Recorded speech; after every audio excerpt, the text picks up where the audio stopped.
HR person. That person was me, right?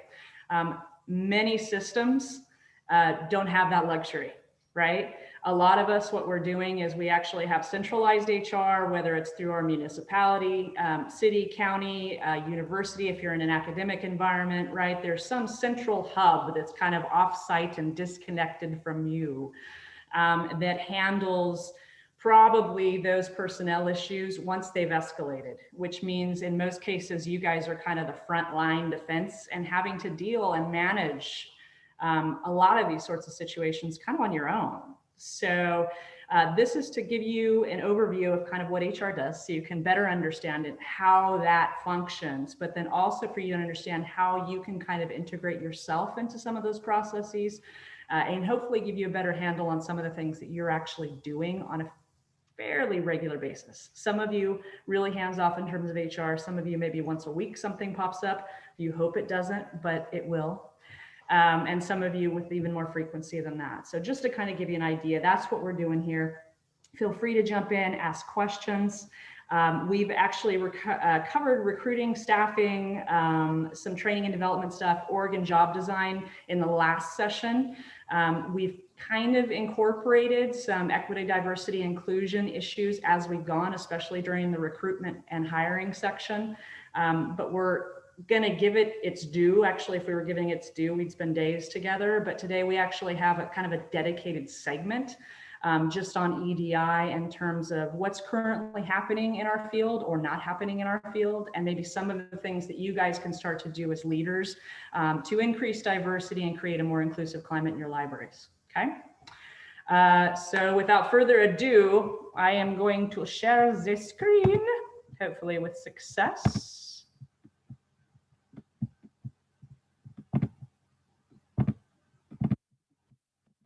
And I will warn you guys, these PowerPoint presentations, they're not a model in how to do slides, right? I have a tendency to go pretty heavy in terms of content so that you guys will have a record, something that you can refer back to that might actually be helpful to you.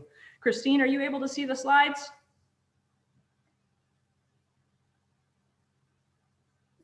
Yes. Yes. All right. Awesome. All right. So we'll dive in. So I already gave you guys an idea as to what we had covered last time. That session's been recorded if you are intrigued.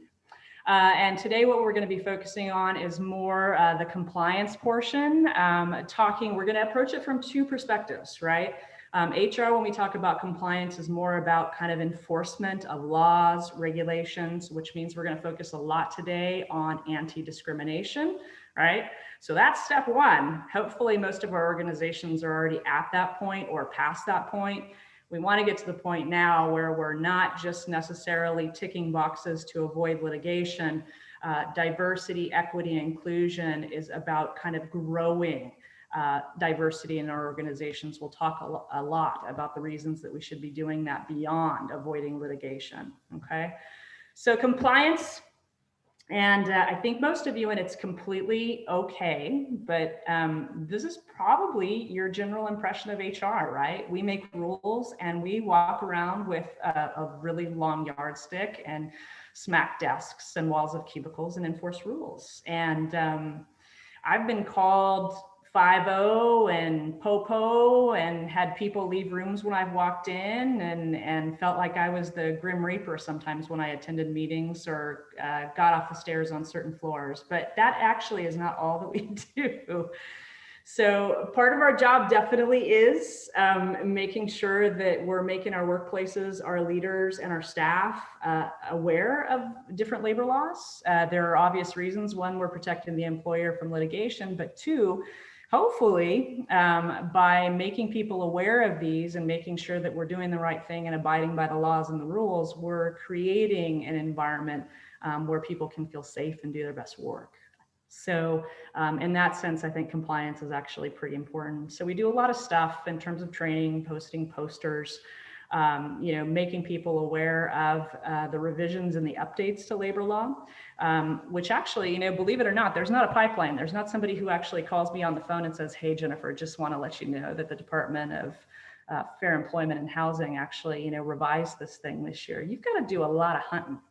You got to do a lot of hunting to make sure that you're staying current with your laws. So State and federal laws, basically what we're talking about when we look at enforcement or compliance, I'm looking at the full employment life cycle, right?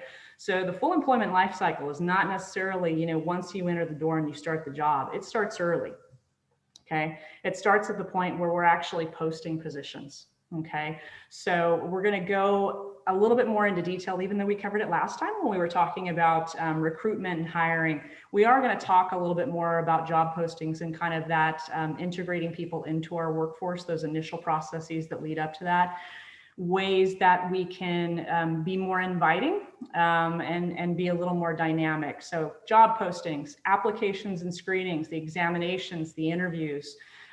We're looking at making sure that we're abiding by rules and regulations to avoid discrimination and exclusion when we're promoting, right? When we're separating people from work, we need to be aware of what their rights are and make sure that we're not wrongfully terminating somebody who actually has rights to retain employment. So really important that we kind of understand that these laws, these rules, these regulations, they apply all the way across. The other thing to know here is obviously when we're talking about libraries specifically, we're talking about working in governments, we're talking about working in academia. We're not just looking at federal and California state law, right? We may have administrative regulations for our municipalities. We, in most cases, probably a lot of you are working in union environments, which means you have the additional guide of your memorandum of understanding or your MOU, right? All of these things are rules, regulations, guidelines that dictate how we interact with our employees, what sort of policies we develop, and how we enforce those. Okay, I just love this sign. Not a big Mickey D's fan. I am a freak for the fries, but now hiring daylight, I thought was just really awesome on their marquee. So one thing that I think is really helpful to you guys, and I think has been helpful when I've been working with staff, especially supervisory staff, but all levels of staff, just in terms of kind of increasing their breadth and depth of knowledge, is looking at what we call protected classes, okay? And this actually can give us an idea as to when we redefine diversity, often we are looking at race-based diversity, which is great. We also need to understand that there are other types of diversity, even beyond what's listed here in terms of experience, et cetera. We'll talk more about that later. But important for us to understand the protected classes in our workforce and our potential workforce, okay? So federal law, and those of you who were with us on Tuesday kind of understand the federal laws, whether they're leave regulations, whether they're what we refer to as anti-discrimination law, they have a tendency to not be maybe as robust as what California state law is. Okay, we have a tendency, even though I'm in Oregon, I'm still going to say we have a tendency to be a little more progressive in terms of our law regulation as it governs the workforce, okay? So you can just see when you cross compare this list, right? Protection from discrimination in Fed, it applies to race, color, religion, sex, age, national origin, disability. You can see when you look at state law, we have a much larger group of individuals that actually falls under that umbrella, okay? And it continues to grow as our population continues to, I won't say evolve, but as we become more aware of maybe the individual differences within our populations, right? So much longer and more inclusive list of protected classes. Important to understand who your protected classes are. We'll talk a little more about why, all right? Disability and persons with disabilities are definitely a protected class under the ADA. For those of you who are with us on Tuesday, you'll also understand that there are temporary and permanent disabilities that result of a workers' compensation or on-the-job illness and injuries. We're not necessarily talking about that here.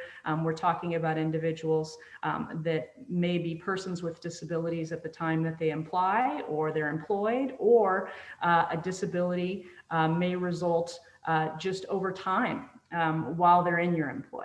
Okay, so in California, disabilities are broadly defined. Conditions that limit a major life activity, including physical and mental disabilities, as well as medical conditions such as cancer or HIV and AIDS. For those of you who weren't with us on Tuesday, COVID is now considered a temporary and may ultimately, we'll see what happens, still early on, may ultimately be considered a permanent disability. California definitions and protections can be broader, right, than federal law. We've talked about that. Disabilities can be permanent, they can be temporary. sort of thing, where maybe you have an illness, but you recover from it. We have individuals that maybe they're getting hip replacements, they're getting knee replacements, they're having back surgeries. Some of us have really, really good medical insurance with our employers at the library. So we're getting a lot of work done usually before we retire. So some of those can be temporary. A lot of them, though, may be permanent. Okay. They may be permanent in terms of if we have an individual who has permanent hearing loss, permanent loss of vision, may have a chronic or a terminal illness. Okay. So important to understand that those exist in two realms, both permanent and temporary. The thing for you as employers and employees to understand is that the employer is required to provide a reasonable accommodation where an accommodation is available and is not considered an undue burden to the employer. Okay, undue burden to the employer is going to have to be pretty significant in order for you to improve that it creates some kind of hardship that literally would close your doors and not enable you to function. Okay, so you really want to kind of, if you can, go to the ends of the earth to provide an accommodation.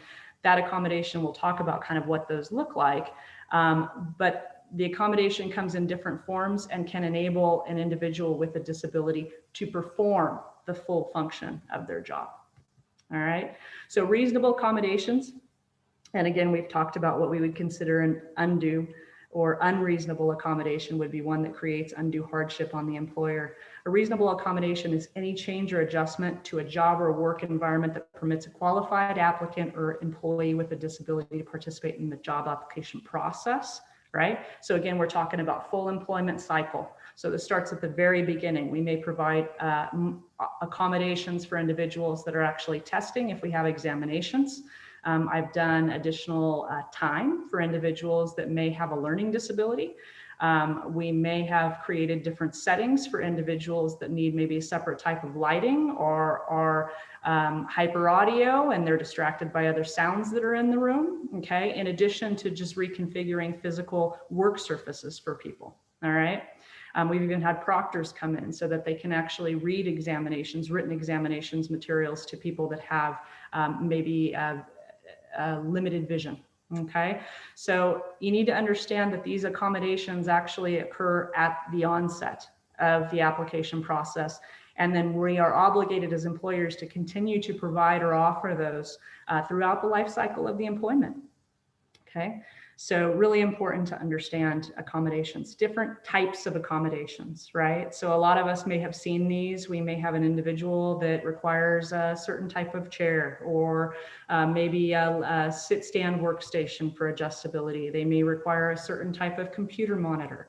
They may need assistive hearing devices while they're at work. All right, so a lot of different devices and equipment available to these individuals to provide support so that they can perform the full functions of their job. Job restructuring, part-time modified work schedules, right? We're seeing now, I mean, with COVID, this was a really good example of people being able to work from home. All right, reducing maybe a work schedule, maybe reducing time completing a certain activity, right? We do this a lot with shelving individuals that maybe have sit-stand restrictions, things like that, so that they're not seated at a desk for too long, they're out on the floor and they're working. Reassignments, we can do on a temporary basis, adjusting or modifying. We've talked about modifying testing materials, making the workplace readily accessible, right? Really important to kind of take all of these different things into account. Now, one thing that's really, really important, and we talked about this on Tuesday, is when we make accommodations, right? One, we're talking about ADA, the Americans with Disabilities Act, okay? You're making these accommodations based on a physician making a request on behalf of the employee, all right? These are not informal accommodations. Okay, informal accommodations are somebody comes to work and says, oh, I can't do this anymore. You know, my wrist is really bothering me. My elbow hurts when I pick this up. So I've decided, even though my job spec says I have to lift a minimum of 50 pounds, I'm only going to do 5. You want to be really careful making informal accommodations, because what can happen after you've done that for a period of time, as much as you're doing it out of the goodness of your heart, right, is that employee can then come back and say, well, you know, you did it before, I want you to do it forever. And in most cases, we'll have to grandfather in that accommodation. So really important that when we talk about accommodations, whether they're through workers' comp, because you'll also have those when you talk about modified duty, or they're through or under the ADA umbrella, we want to make sure that we're going through a formal process. All right. So I know a lot of you are asking whether weed is a reasonable accommodation. And I'm talking to you about people not just smoking out on their breaks, but individuals that actually come in and have a prescription for medicinal marijuana. And I can tell you that from my personal experience, I actually had this happen. Unfortunately, I did not find out until after the individual had taken out our bookmobile, which had been just recently rewrapped. And sideswiped a couple of pillars and maybe other fixed objects in town, that this individual had a prescription for medicinal marijuana, and his supervisor was allowing him to partake on his break time. And so I literally had an individual that was operating a fairly large vehicle on, within the city limits, under the influence. So long story short, to answer this question, you can have an individual that has a prescription for medicinal marijuana. They don't even necessarily need a prescription anymore, right, in the state of California to engage or partake in marijuana, but you cannot be under the influence of marijuana while you're at work. It's no different than alcohol. Alcohol is legal, right? It's legal. But we are not allowed to be under the influence of alcohol while we're in the workplace, just like marijuana now, even though it's been legalized, not allowed to be under the influence of marijuana while in the workplace. So just an FYI on that. And please, if your employees are actually smoking out, don't let them do it outside the window that just happens to be outside the children's story room. All right. Questions for anybody at this point? In terms of accommodations, et cetera, protected classes? I do have a quick question. Yes. So you said not under the influence. What about other drugs that have been prescribed that may influence behavior? I think usually what I experience is individuals that probably aren't on the medications. And that's why we have an influence in behavior. But you're absolutely right. There are certain things that maybe can make somebody drowsy, might make someone combative.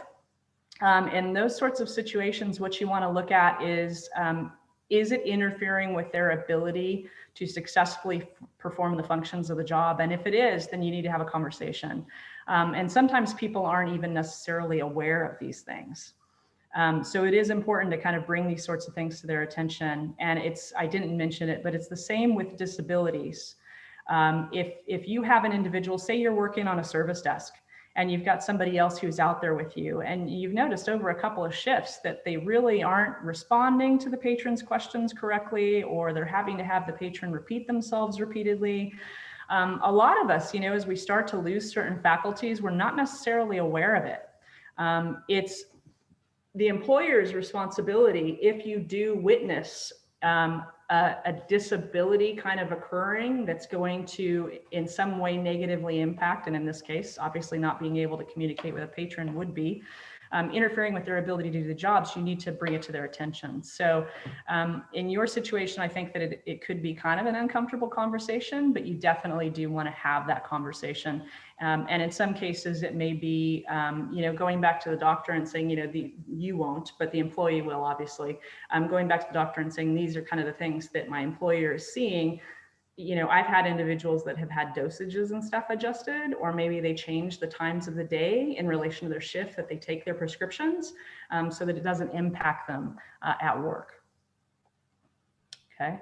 Awesome, thank you. Does that help? Anybody else?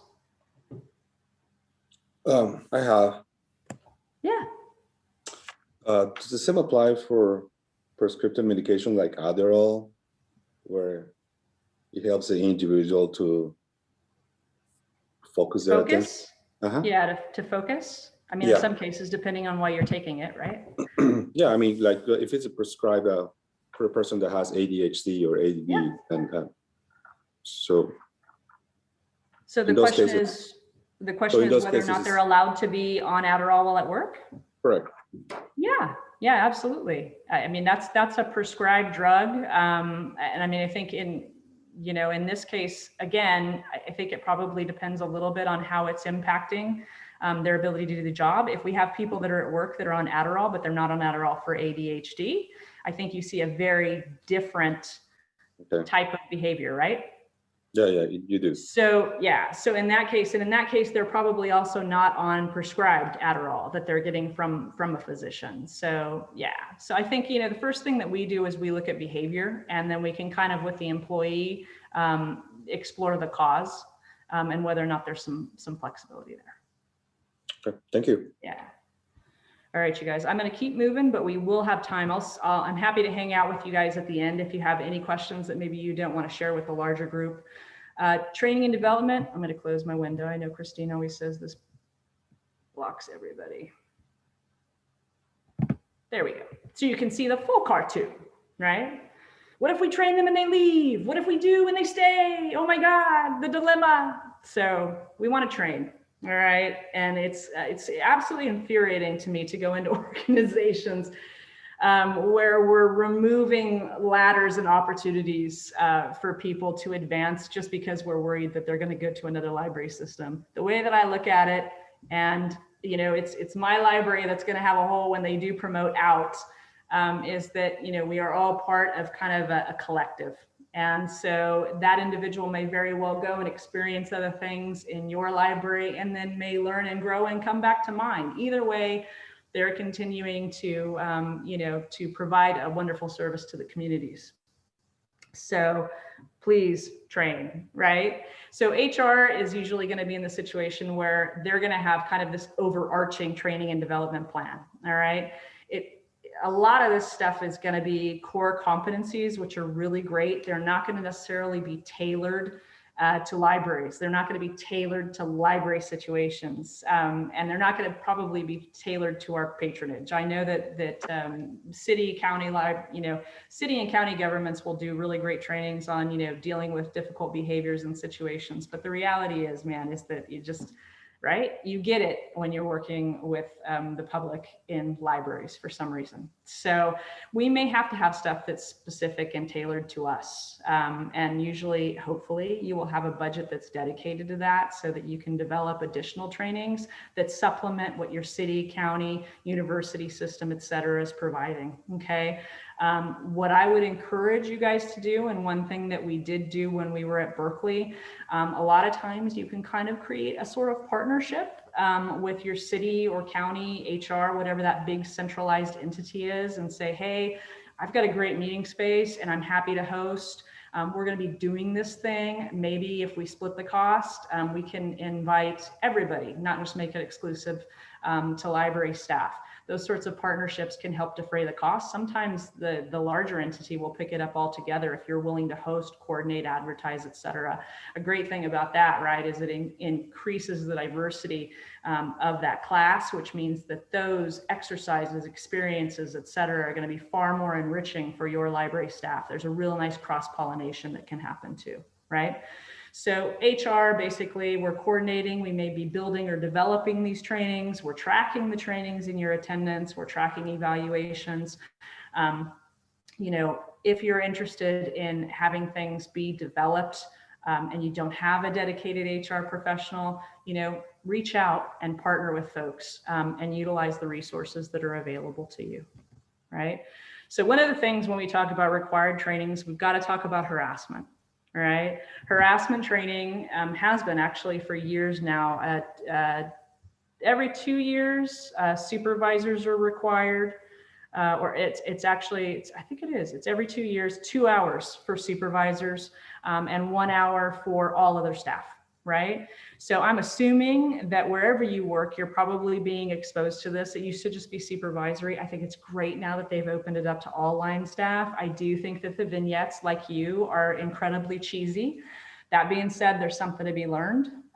You actually have an FAQ and you've got links, and the state of California actually provides a free online training that satisfies these requirements. Okay. So if for whatever reason you work, and I can't imagine, but if you do work for an entity that doesn't provide this, there's no reason for cost to be a barrier, right?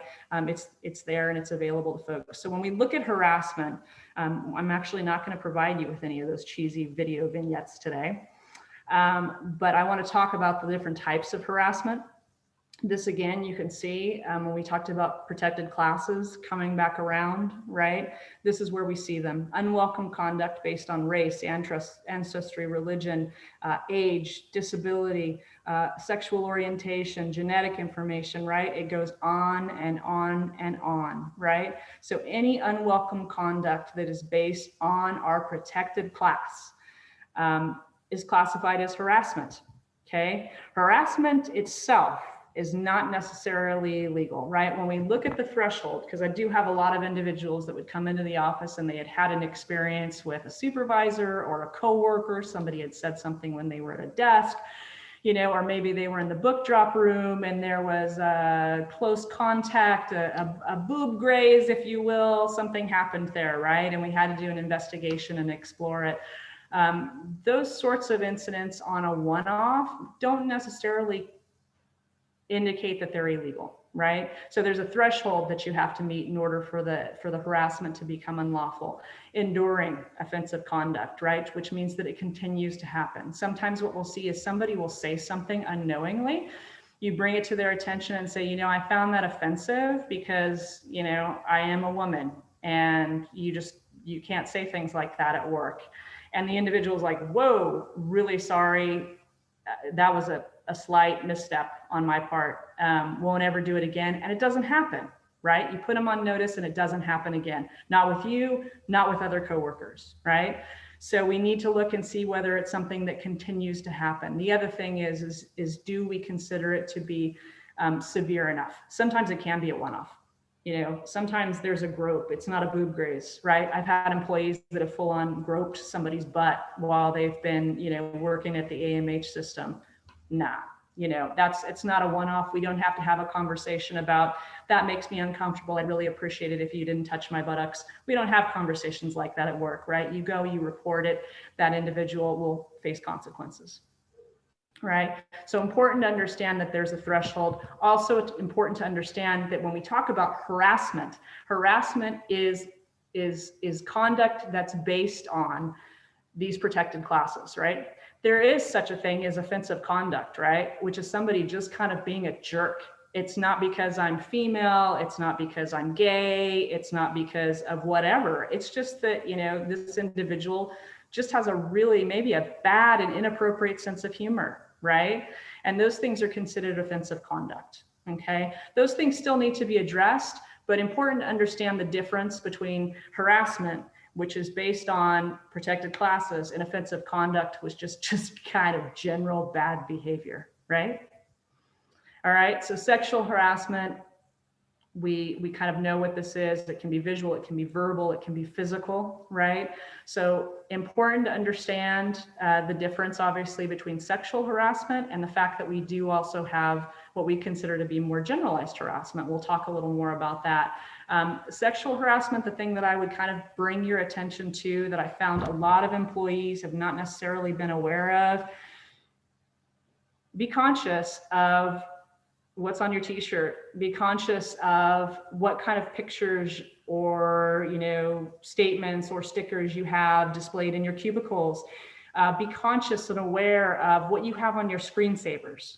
Okay, that's the kind of stuff that you may find amusing and you think is completely benign, or you may feel free to display something like that in your cube, thinking that it's your space. It's not your space, it's workspace, and other people have access to it. They can see it, and they can find these things incredibly offensive and maybe even harassing, depending on the content of whatever that is. So just understand that it doesn't necessarily have to be active, right? It can be passive harassment. All right.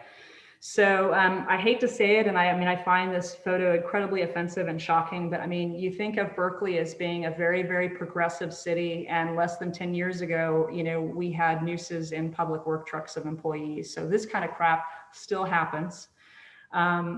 It's important to understand that the harasser can be anybody. Okay, we've talked about power dynamic for years and years and years. People thought that, you know, it was only harassment if it was my supervisor, my manager, my boss who was doing it to me. It can be anybody. It can be a coworker. You can get harassed by somebody at a service desk. You can get harassed by somebody in the stacks, right? So it could be a member of the public. It could be a contractor who comes in and maybe provides a program for your library, okay? Important to understand harassment can be anybody, right? Victim doesn't have to be the person who's being harassed, right? How many of us have been in a situation where something is being said, they're not even directing it to me, but I find it offensive based on my particular class, right? My protected class, right?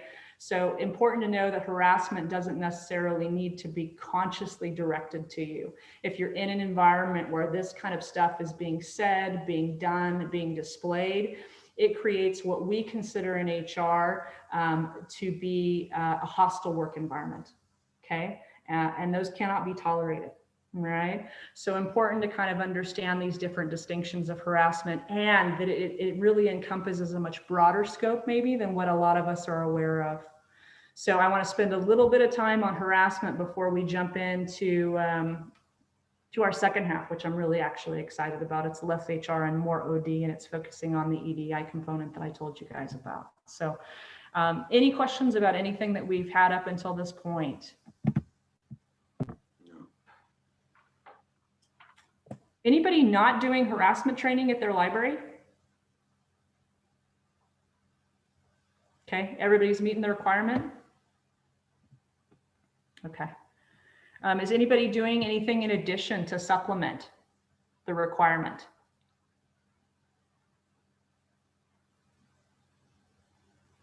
No? Okay. It's something that you may want to consider, and especially after we've kind of gone through the equity, diversity, and inclusion segment, it might open up some ideas for ways that you guys might be able to supplement this to create an even more comfortable and inclusive environment for folks, and to have conversations, right? To have conversations about what people are actually experiencing kind of as they walk through their day. It was always amazing to me. I know a lot of you may work in a particular unit or a particular branch, and maybe you don't venture out and venture through different departments and other departments' workspaces. But it was always amazing to me the kind of stuff that I would find. I'd find people wearing, I'd find stuff that was actually in cubicles. I would overhear conversations, casual conversations between employees. That just made me cringe. And there were employees that literally put headphones on so they wouldn't have to hear it. I shouldn't have to put headphones on in order to be able to work comfortably, confidently, safely in my workspace. So, you know, get out there, see what it is that's going on in your spaces. All right, so the bad news. And this is no surprise to anybody. ALA, right, has been collecting statistics since I want to say it's like 2005, 2006. These are actually as of 2017. They're not telling us anything that we don't already know, that you don't already know, which is that our libraries are predominantly white and predominantly female, and predominantly, you know, 35 to probably 65 years of age. This is nothing surprising to folks. The other thing I would say, and it's important to kind of, I wouldn't say take it with a grain of salt, but understand that a lot of these statistics, what we see is, right, ALA membership, probably going to be librarians as opposed to maybe our paraprofessional staff. So we need to understand who's completing these surveys. In a lot of cases, what I've seen, especially in more urban environments like Berkeley, we were really fortunate, at least, to have diversity at our kind of our entry levels or our paraprofessional staff. We had more diversity, I think, there.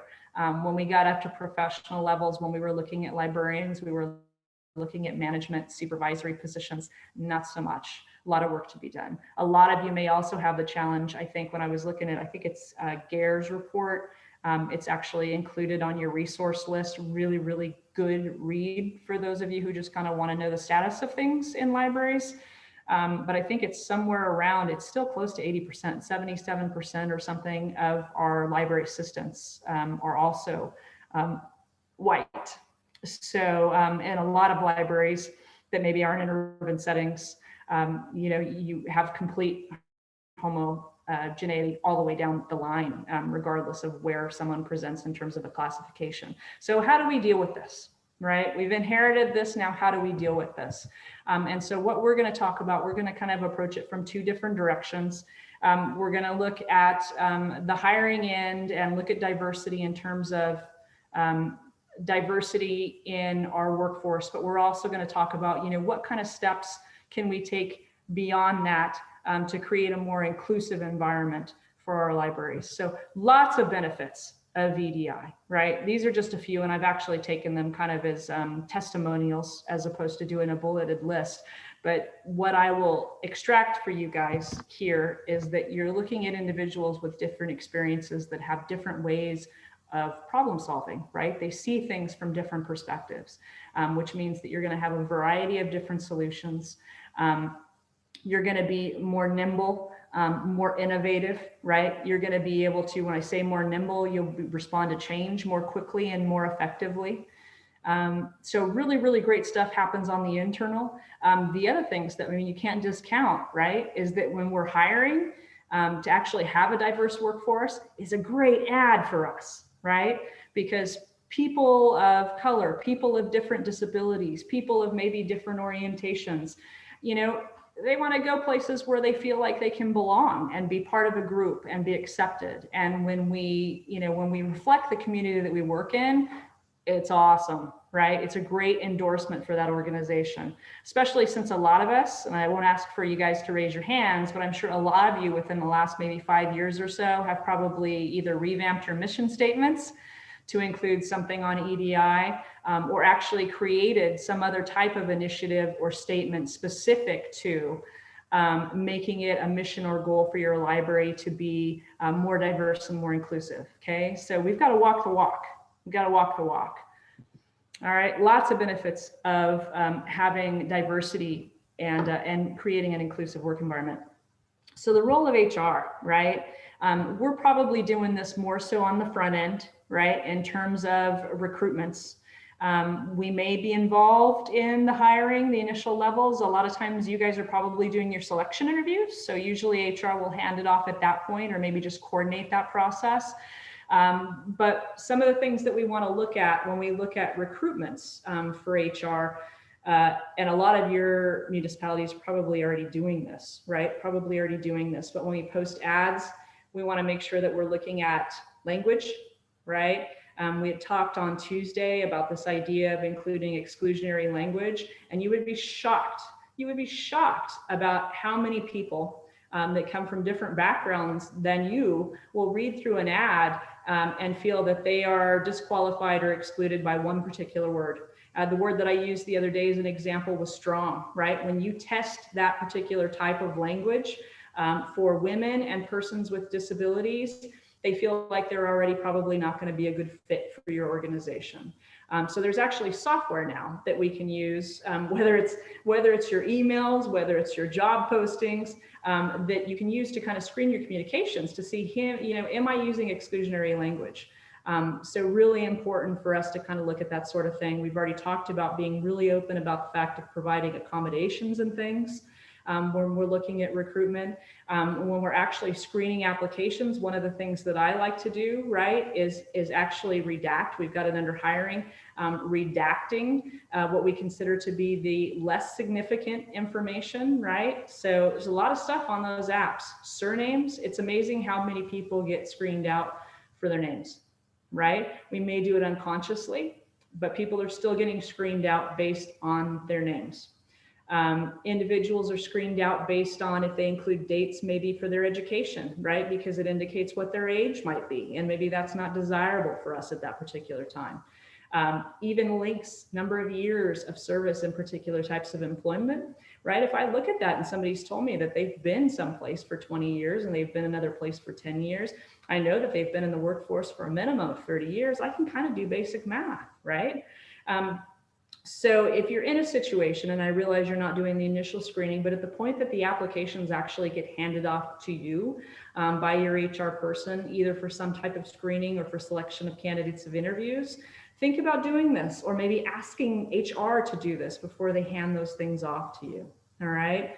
So we've talked about the redacting the irrelevant information, structuring your hiring interviews, right? So one, and I think a lot of you have done a lot of work here in terms of the questions, making sure that they're job related. Okay, if you stick to job related, meaning do I need to know this to make sure that they can do the job as it's written in the actual job spec, right? The knowledge, skills, and abilities that are required for this. If it doesn't pass that litmus test, then you've got a problem with that particular question, okay? The other thing is your diversity of the panel, all right? I've seen libraries where maybe we have what we consider a token person of color put on a panel. That can be really uncomfortable, even as somebody who is not a person of color, to walk in to an interview panel where I see 5 people that are white and 1 person who is non-white, indicates to me that there's probably not a lot of diversity in that organization.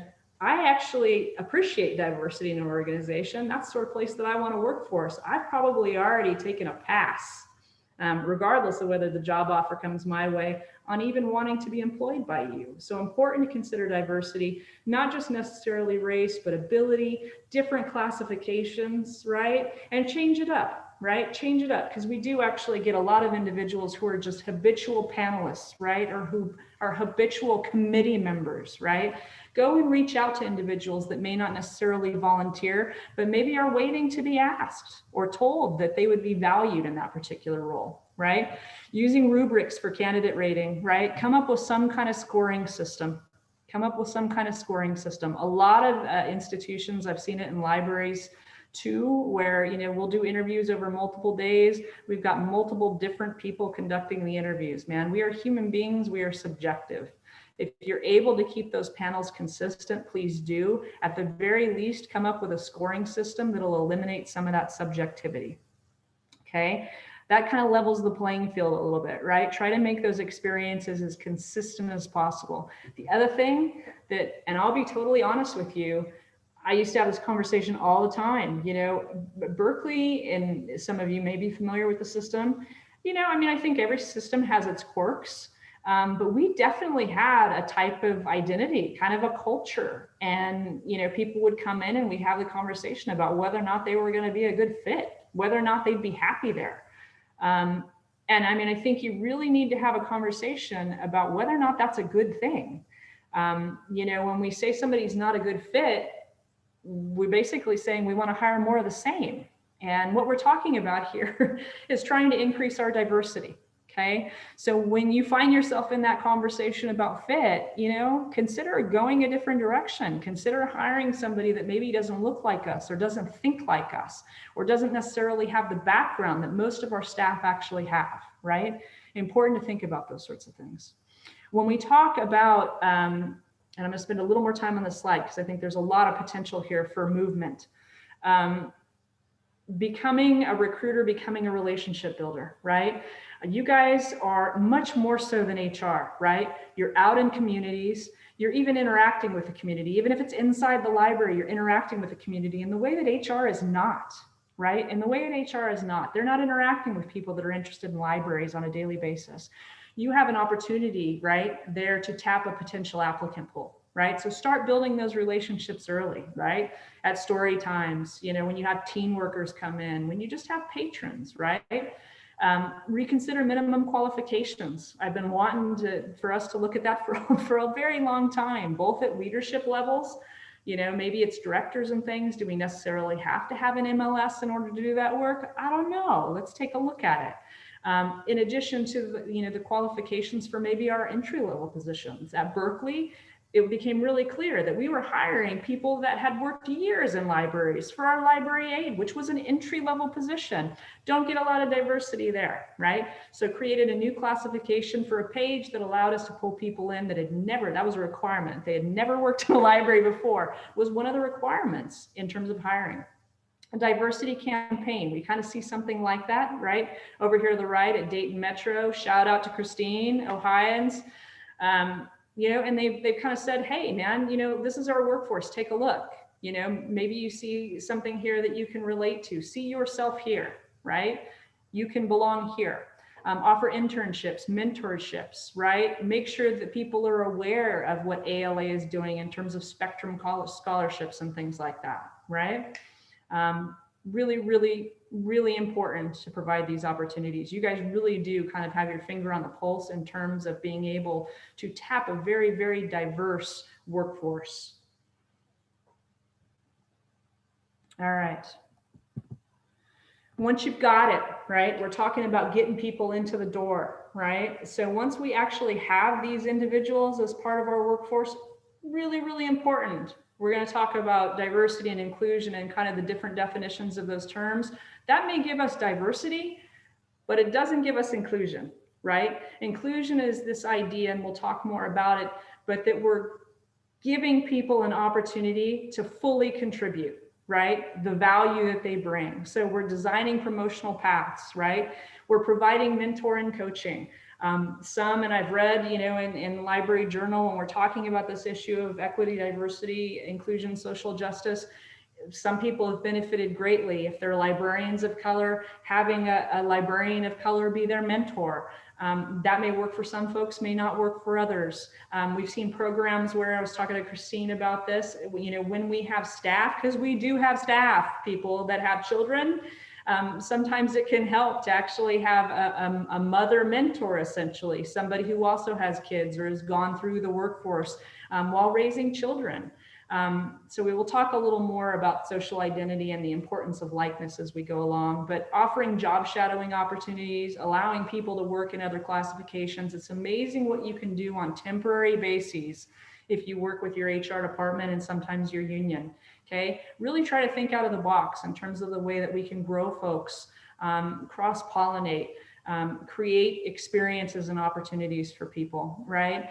Scholarship programs, tuition reimbursement programs, providing, you know, a lot of times we don't provide funding for more specific conference attendance.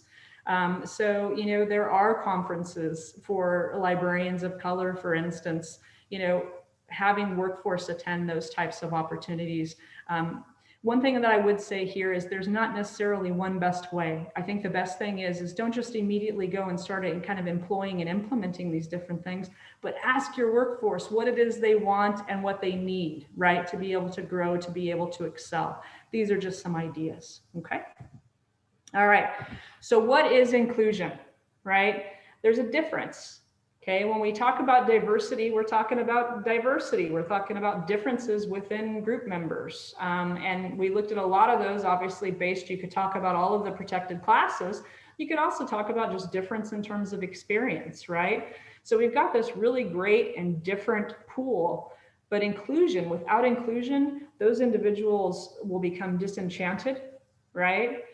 Those individuals, they may leave us, those individuals may act out, those individuals may not act at all, and that they may actually shut down, and then you're not actually getting the full value of what that individual and their diverse background actually brings to your library. So it's this untapped resource without inclusion, all right?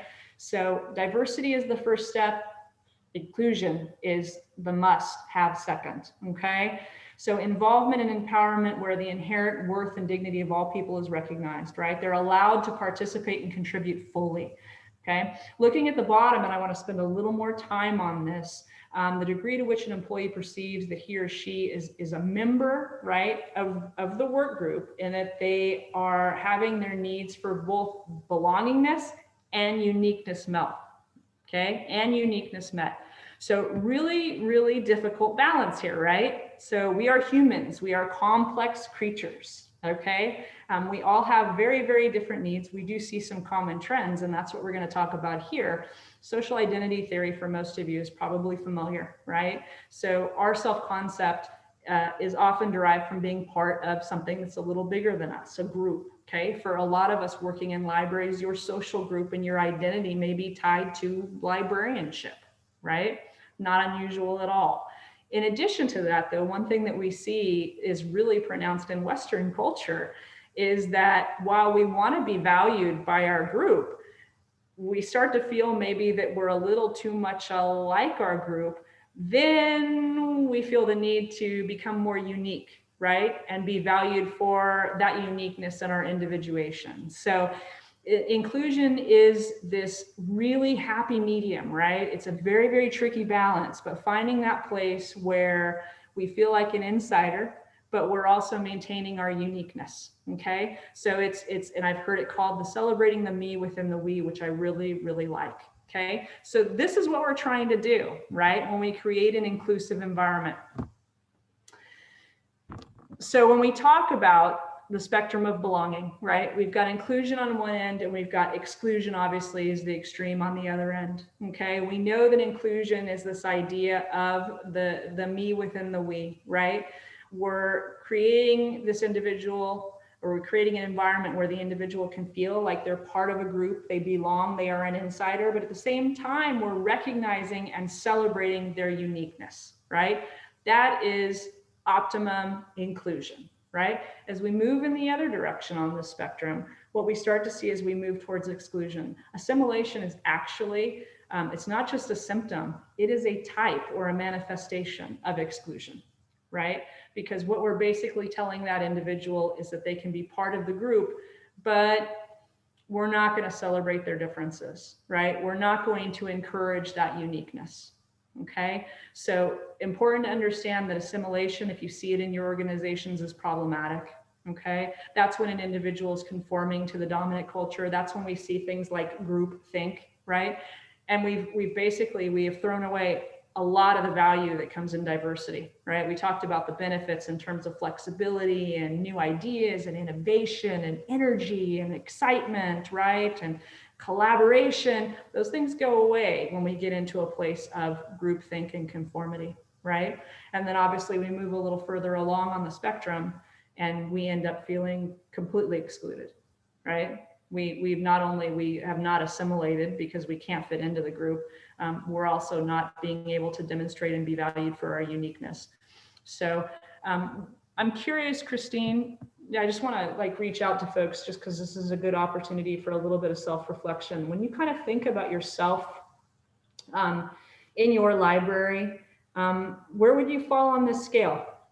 I'm kind of interested if you guys could put in the chat, try to kind of rate yourselves, obviously. And if you feel, and I hope that you don't, but in some cases you may feel completely excluded, which means you might have to enter negative integers, right, on this scale. But just throw in a nominal value into the chat. And Christine, I'm kind of curious as to what kind of numbers we see coming back. If you could share those out audibly with us, that'd be awesome. How are our libraries doing in terms of making us feel included? I see some 9s, 10s, Woo! somewhat 8, somewhere around 8 or 9. Oh my gosh, wow. This is really interesting. I think I'm at my branch, I'm at a 9, but as a system as a whole, it would be a 2. Yeah, that's right? interesting. So probably a Yeah. 7. Well, I think that says a lot because of you're in your thing, but understanding the organization as a whole as well. No, and I think that is actually really good because one of the things that we're going to talk about obviously is not necessarily just this self-awareness, but what you've done is taken it to a new level and you've looked outward and you're thinking about your coworkers' experiences, which is crucial, right? So when we think about that kind of thing is, wow, it's working for me, but it's not working for others. What can we do there to improve it? Because ideally what we want, right, is for everybody and for our organizations to be 10s.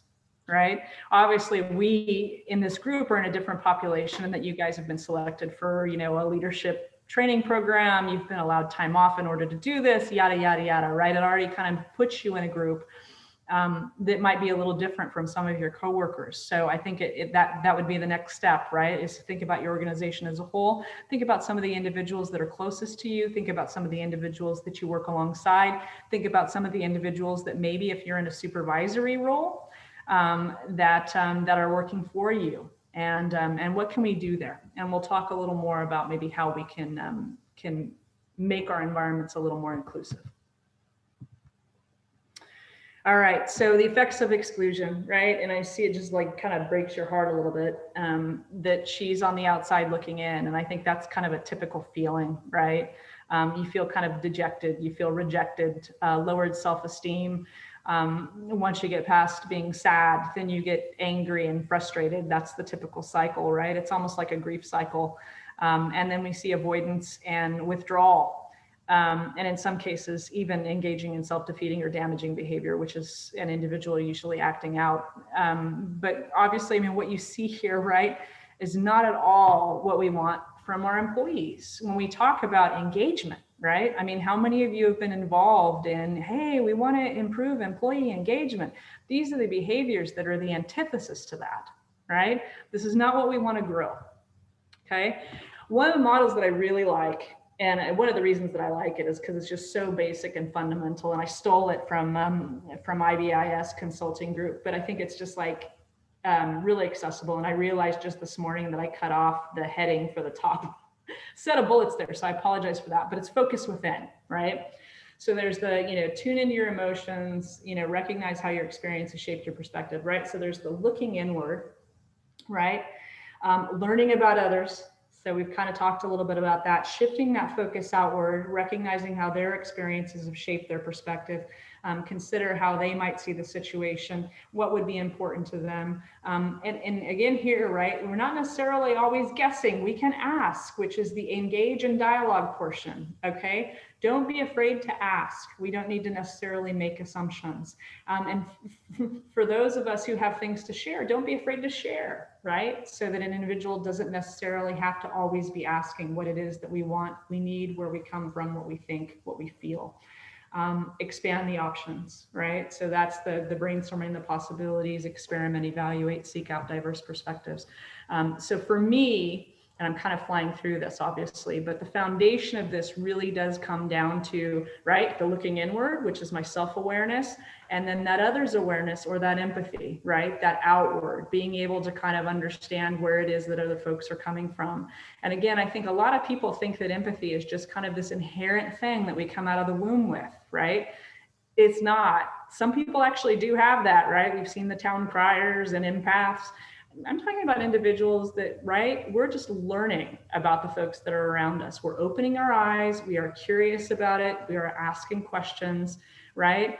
Figuring out what it is that makes them tick, work, what's of value to them. And then obviously trying to, the idea of walking in their shoes, I think is really kind of a good analogy. But in reality, we can still be empathic or empathetic without having experienced what that individual has experienced. Okay, we all kind of have certain basic emotions we've all experienced at this stage in our life, probably all of those. We can relate to another individual's position or state without necessarily having walked in their shoes. So, don't write something off just because you're not familiar with that particular experience. Really do engage actively in empathy. So when we look at self-awareness, two things that I want to kind of bring to your attention, right? And I'm going to start with unconscious or implicit bias, actually, and we'll come back to it. One of the reasons we're not going to spend a whole lot of time on this is because what we've actually found is a lot of equity, diversity, inclusion training programs that your HR is putting out focus on just, right, unconscious implicit bias, right? We're doing self-assessments, this is what it is, and they're just kind of, this is how you do it in terms of you personally, your experience, this is where you've engaged in these sorts of behaviors. They're bad behaviors. You need to override these behaviors. I think people end up getting so kind of bogged down in the negativity of that they aren't able to move past. So we found that programs that just focus on highlighting and unconscious and implicit bias in their workforce are not as successful, right? Not as successful. So we're going to try to kind of take another tack today and talk about the self-awareness and the other's awareness. The worldview, I'm going to jump back to this. It's amazing, and I mean it's totally fundamental, right? Totally fundamental that all of us are seeing things through a different lens, but our brains really are not programmed that way, right? When and we'll talk a little bit about the ladder of inference, we kind of have this assumption that what I see and experience is the reality and everybody else is experiencing it the same way. We have that assumption, right? we have higher level cognitive functions that allow us to step in and go, okay, I could see where that's not the case, right? Worldview is a collection of attitudes, values, stories, expectations about the world around us, right? Which inform our every action. And that is different for every single person, right? It's important for me to be aware of my own worldview, right? I'm white, I'm female. I was raised in Central California, rural, agricultural, conservative. I was raised Lutheran, right? My mom sang in the choir. She taught Bible study while I sat out in the car and sulked, right? My dad was from a line of 3 Lutheran ministers, okay? I was gay. Those two things didn't mesh very well in the environment that I was raised in. I was a middle child. Those of us who are middle children, we can have a completely different training on that, but birth order can contribute to that, right? My upbringing, aside from acceptance, which is a minor oversight, I didn't really want for anything, right? My mom had been raised on the farm and was really poor. My dad actually came from money. They married, they struggled, they built a successful private practice, right? In terms of money, I didn't want for anything, right? My parents supported me through my higher education. I had to pay for my doctoral program, but up until that point, they paid for undergrad and graduate school for myself and my 2 brothers, right? My life experience, both as I was growing up and then after I left home, all of these different things, right? They affect my lens, my filter in terms of how I perceive and interpret the information that's coming through, I'm processing, and then what I'm putting back out into the world. Important for us to understand our own, and then also to really try to understand other individuals and where they're coming from, all right? When we talk about awareness of unconscious or implicit bias, just, man, the first step is acknowledging that you have it, right? We all, I won't say suffer, but it exists, right? We all have unconscious or implicit bias, okay? Our brain takes shortcuts. They aren't always beneficial, right? We make assumptions. We have stereotypes. We are trying to categorize a lot of information. It's a lot of information. So our brain wants to group it and try to make it meaningful through these shortcuts. And unfortunately, what it results in for us, these assumptions, these stereotypes are our unconscious bias surfacing, okay? We're not necessarily aware of it, but now that you are aware of it, you need to start becoming more aware of those behaviors and when that starts to manifest itself. And then interrupt that cycle, challenge the assumption, challenge the stereotype, ask questions of yourself and of others, okay? What we do see with the unconscious bias, and you guys have probably seen this, right, is that, when we're stressed, when we're under pressure, we have a tendency to regress, right, in a lot of ways, right? I get kind of snarky for sure. People would always like steer clear of me when I had big interview panels and stuff because they were like, oh my God, she's like on a broom today. And we know what's going on. We'll just give her a wide berth, right? So we have a tendency to maybe regress to not our best behaviors. This is another opportunity for those biases to become more prevalent. Okay, so just kind of be aware of that, right? Ladder of inference, I love this for those of you who really kind of want to take a deep dive into org development. Basically what we're talking about there is just imagine for me a place where there's a whole lot of stimuli, right? Like I think of being at the intersection in Times Square, right? Data, sound, light, pictures on jumbotrons, people passing by, horns honking, cabs, bike messengers, right? I mean, there's this data, this wealth of information that's all around me. We need to understand that our brain does not pick all of that up, right? We unconsciously, in most cases unconsciously, choose, right? We choose what we're going to bring in, right? So it's important to understand that we already have, right? Our truth is already subjective and that we've selected, right? We've selected the data that makes up our reality, right? Then we make assumptions, we make conclusions based on the assumptions, we develop a whole belief system, right? And then we act based on that. So it's really important to kind of understand that we are biased and subjective from the outset. And that's just how we're designed, okay? It's just how we're designed. But we can work, right, to better understand it, to overcome it, to interrupt those cycles. All right. So microaggressions, I want to spend some time on these because this is something that we often see in the workplace, and it can be incredibly damaging when we're talking about exclusionary types of behavior. Okay, there's a really there's some good stuff out there. There's a great video if you guys actually click on it, and I've included I can't remember the he's a professor actually with Columbia, but he's published a couple books. It's also in your resource list that gives you a couple of those cheesy vignettes that we've talked about that demonstrate microaggressions. But what we're looking at here is this kind of the stuff that happens every day, right? Really brief, totally unconscious, verbal, behavioral, these environmental kind of cues that we put out there, right? That end up being negative slights and insults to marginalized individuals or groups, all right? So I've given you a couple of examples here, a visual, obviously, right? We say, great, put it on the church marquee, Black Lives Matter. We put it under the "we are closed," right? Just sends a message that, I mean, I think a lot of people probably have feelings about, doesn't make me feel good, okay? You're gonna go stay home with the baby? Are you really going to let your wife wear the pants in that relationship, right? So important to kind of understand.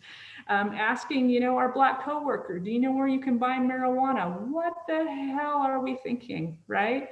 One of the most recent ones that actually came up for me watching the NCAA finals, right, and the women's tournament, because I am a basketball freak.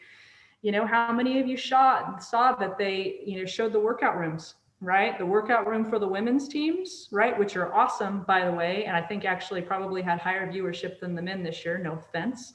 But they literally had like a table and a rack of weights, right? And then you look over at the men's to the right, and NCAA responded that this was an oversight. Well, it may have been unconscious and it may have been an oversight, but it communicates, right? It communicates to these individuals that they are actually less valuable, right?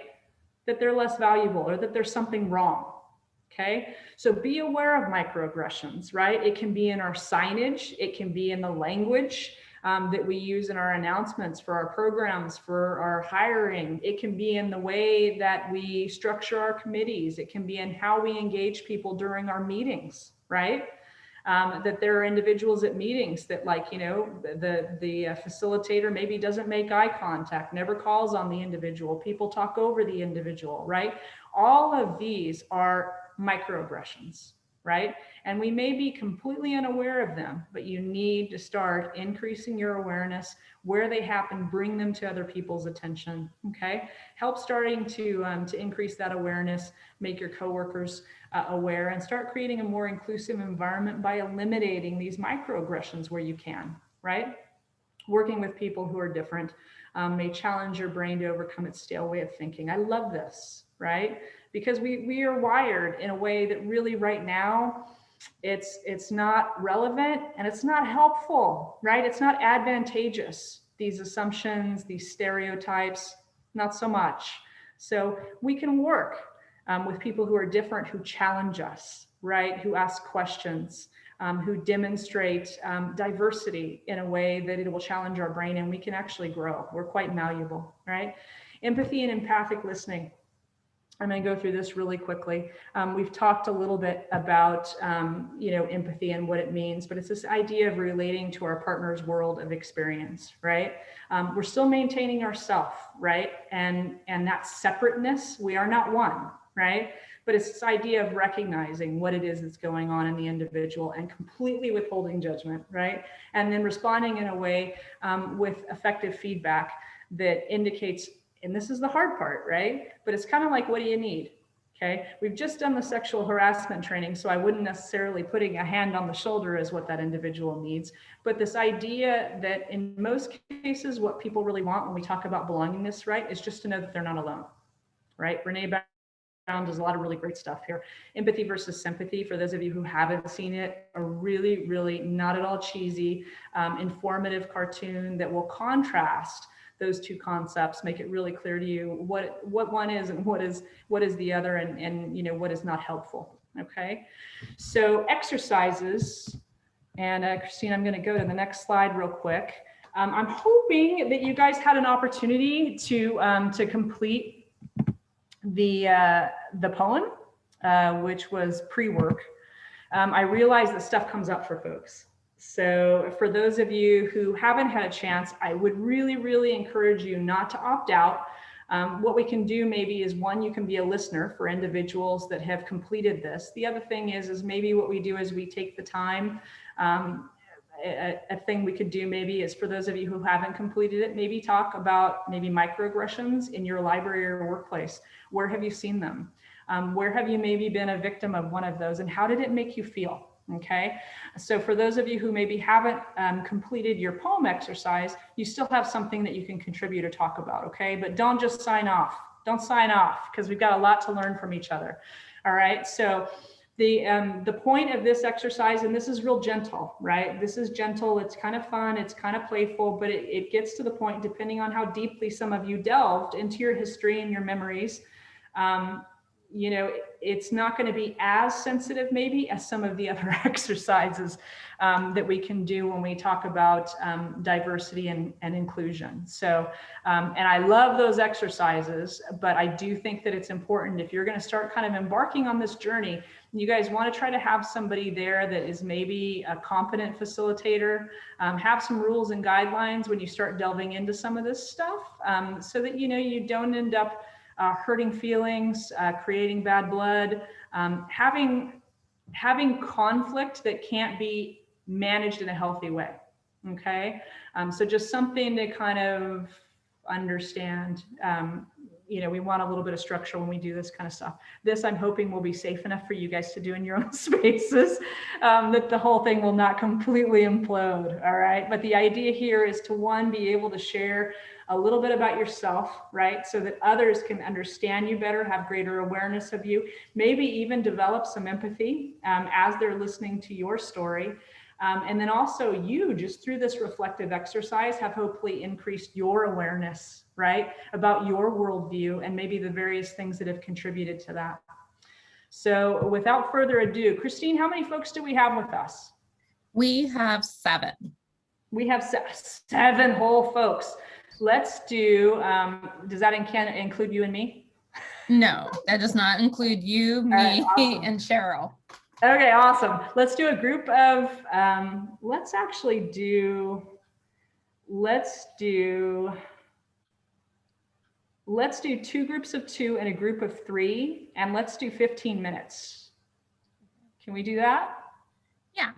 Okay, and what I'd like you guys to do is to, you know, be mindful of time, but the idea here is for those of you who actually have completed your poem, you'll read that, whoever volunteers to be brave and go first, you'll share your poem out, and then the individuals or partner who's in the room with you will then have an opportunity to just kind of share their feelings about maybe what you've shared, ask questions maybe where things may be cryptic.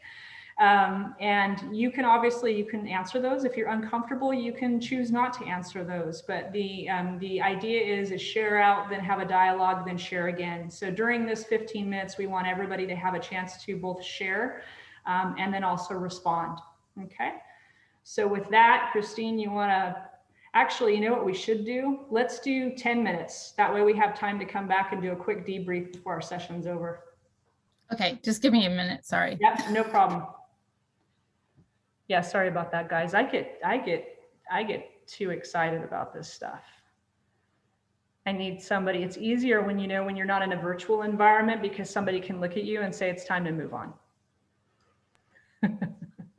All right. So Cheryl and Jenifer just don't. Yep, we'll opt out. No problem. Okay. Cheryl and I will opt out. You guys go and do your thing for 10 minutes and then come back and we'll do kind of a quick debrief. Have a good time.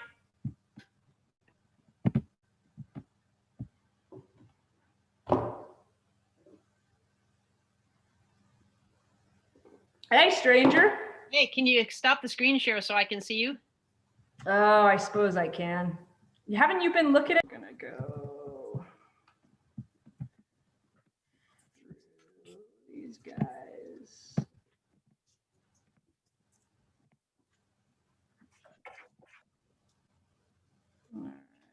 We have covered a lot, man. It's always good to go back and scroll. Look at how much you've taken in, and I'm sure you've absorbed every single word. We are almost done. All right.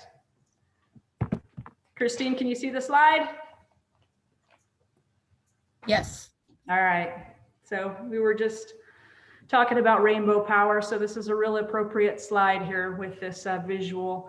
Climate of inclusion, right? So we can have inclusive behaviors, but creating a climate of inclusion is what we're looking at in our libraries. And it's interesting, while you guys were actually engaged in your exercise, we were talking about, Cheryl and Christine and I, this this dichotomy of, you know, we've got a lot of effort and energy focused outward, right, in terms of how to create more inclusive spaces for our communities, right, how to engage a diverse community, right, you know, what are their needs, you know, how do we invent ourselves or provide services that are more meaningful to them, right? There's this real effort on EDI and learning as we focus outward, outside of our libraries.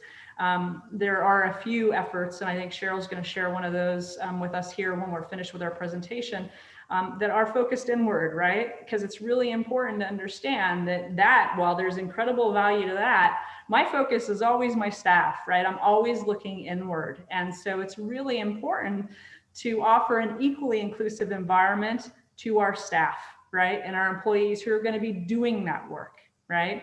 So they want to be safe, equal, appreciated at home, at work, okay? So climates of inclusion is what we're looking to create, both for our patrons and for our staff. They're characterized by fairness. They're characterized by increased participation, right? One, because initially we may be trying to draw these individuals out, but the other thing is once they actually feel like they're safe, like they're valued, right, as an individual and for their uniqueness, they will come forward, right? They will come out of the woodwork and actually start to share things, offer things, and provide value that you never even knew they actually had to offer, right? Communication opens up. One of the things that characterizes a climate of inclusion, right, is that we're transparent. We're transparent in our recruitments. We're transparent about how you get from point A to point B if you do indeed want to climb the ladder in this organization, and that everybody is going to have the same opportunities, right? We're going to ensure that we build those, make them available, advertise them, publicize them to everybody that's on our staff, right? We also see, obviously, as a result, lower rates of harassment and discrimination because it's a more respectful environment, right? The inclusive leader, these are characteristics, okay? You guys are in a leadership development program, okay? So this doesn't necessarily mean, even if your library doesn't necessarily have a mission statement that's related to EDI, even if maybe your director is not necessarily on board and hasn't fully embraced these philosophies in this movement, hopefully that's not the case. Given the scores that you gave me back about feelings of inclusivity, I'm hoping that it's not, but you need to understand it's within all of your individual power to engage in these behaviors, okay? Creating safe spaces, demonstrating respect and willingness to understand, right? That's pausing, right? Allowing people time to contribute, maybe asking them, inviting them to contribute, right? Enabling them to grow, right? Selecting people. We had talked before. Man, I mean, I would do committees, and I got to tell you, I would get in the bad habit because we had individuals that would volunteer for this stuff. They were willing to take more on. They were highly productive in my committees. But I learned that after a couple of years, man, it was like the same 3 people, right? We've got really diverse workforces, right? Go and try to tap some of those individuals that haven't participated in meetings, on teams, on task forces, okay? Let people know that you want to know what they have to share, what they think. Provide opportunities for them to do that, to show their stuff, right? Interrupt non-inclusive behaviors, right? When we talk about allyship, this is one of the things that we do, right? It's everybody's responsibility to intervene, right? Now that you know, right? Now that you have an understanding of maybe what a microaggression is, when you see them, bring them to somebody's attention. Don't let them persist, right? All right. Making your workplace more exclusive. This is your physical space, right? Your physical space. A lot of things that we can do, and there are some great suggestions actually on your resource list. These are just some ideas. Your own EDI committees. Some of you may already have them. Some of you may actually, I think, like Illinois Library. I'm not sure if Seattle Public has one. Cheryl and Christine probably know this better than I do. But they actually have EDI officers that are dedicated to their library with this primary focus to increase diversity and inclusion within their libraries, right? Celebrate Heritage Months is one thing we can do. It provides an opportunity, one, to shine the light. The NBA does this. I told you I was a basketball fiend. And it provides you an opportunity maybe to explore things that you weren't as familiar with, learn about different cultures and things. Without, and this is again, it's a really fine balance, right? And you see cultural potlucks on here. You don't want to single folks out, right? There's uniqueness as part of a group on kind of my terms. And then there's that other thing where, again, it's like tokenism. You're different. Tell us about how you're different. We don't want to do that. Okay. We don't want to do that. That feels exclusionary. Okay. Posting this actually should be gender neutral, not general. That's spell check. See my spell check. It made a microaggression right there. So posting general neutral signs. I love this one, right? It's like, dude, anybody can come in here. Just wash your hands. That's our only requirement, right? Round robins at meetings typically are a really great way to draw people out. Again, be sensitive to people that maybe are introverted. Sometimes introverts actually want to be called on. That's the way they trigger their participation. Other times that can make them feel like they want to crawl under the table, right? So kind of poll people, get a feeling for what's going to work, but do make sure that, you know, you've got participation, you're hearing those voices, right? Doesn't help for us to bring a diverse choir together if everybody isn't able to contribute to our performance, right? Okay, sad and cheesy metaphor, all right? Establish employee resource groups, a lot of really good stuff through PLA, CLA, et cetera, so that people can actually be parts of communities where maybe we don't have those communities represented in our libraries. Again, right, feeling of belonging. And most importantly and fundamentally, if we're respectful, we're curious, and we listen empathically, that'll go a long way, right, to creating a more inclusive workspace. All right. So I love this. I'm a big thing for a lot of this social justice graffiti, but you have the right to be exactly who you are, right? And that should be a fundamental lesson for anybody who's participated in this today. This extends to you, your coworkers, your boss.